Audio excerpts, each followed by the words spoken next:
Our studio audience were all in Dallas the day of the JFK assassination, but none of them can recall what they were doing.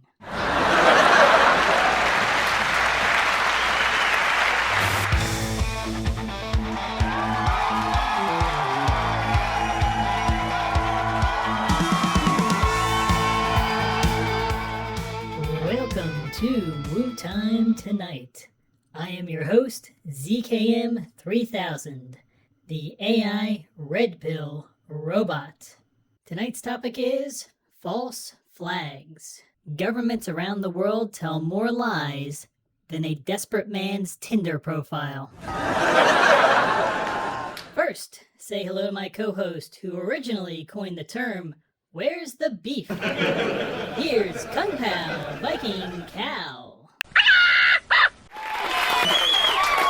Now let's check out the meme of the day.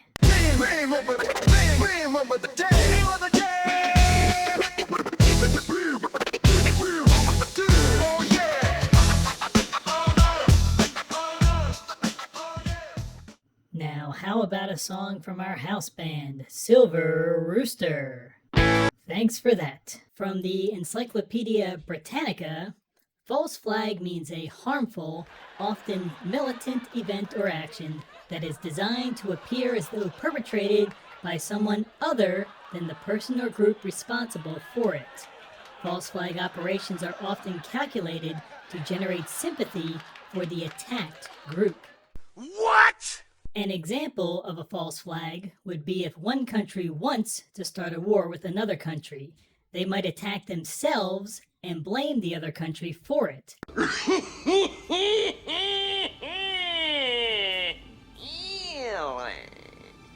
This could be a bomb, a mass shooting, a cyber attack, taking hostages, an attack on infrastructure, etc. The perceived attack itself can be real or fake. Let me repeat that. The perceived attack can be real or fake. Stop it. Get some help.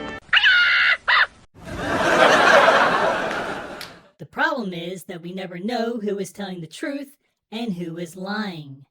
If we look back at history, many major conflicts were sparked by just one event. The sinking of the USS Maine for the Spanish-American War, the assassination of Archduke Ferdinand for World War I in Europe, the bombing of Pearl Harbor for the U.S. to enter World War II, etc. Now, I'm not saying that these were false flags, but simply pointing out that oftentimes there is just one event that puts people over the edge. But wait, there's more! There is now evidence that the United States used a false flag to get the population to support escalating the Vietnam War. The Gulf of Tonkin incident led to the Gulf of Tonkin Resolution in 1964 and full U.S. involvement in the war.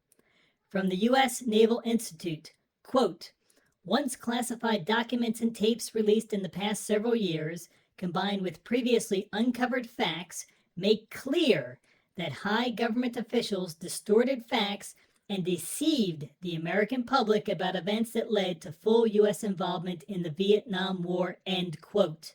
No! God, please, no! No! No!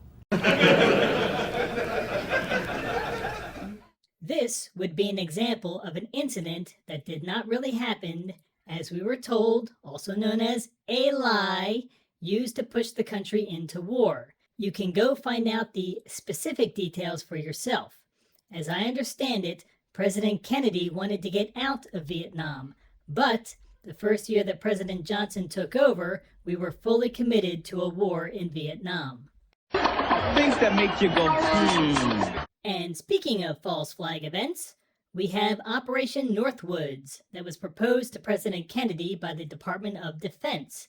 Their plan was to use the CIA and military to commit acts of terrorism in America and blame it on Cuba to justify invading them.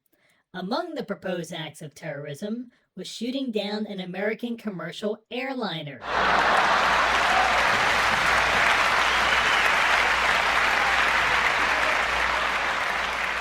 They also proposed Operation Dirty Trick to blame Cuba if the Mercury 2 spacecraft crashed, and Operation Bingo to attack an American manufacturing plant in Cuba and blame it on the Castro government. Damn! And there are many more examples of false flag events from governments and groups all over the world. When people are fully committed to a cause and believe that the ends justify the means, they will do anything to get what they want. So think about past events and current events. When an attack of any kind happens, I want you to ask yourself, who benefits? Which group is getting their way when the dust settles? And ask yourself, did the event actually happen as you are being told? Are there credible witnesses? Could it have been faked with technology? Thank you for joining us tonight. Until next time, question everything, think for yourself, and be the change you want to see in the world.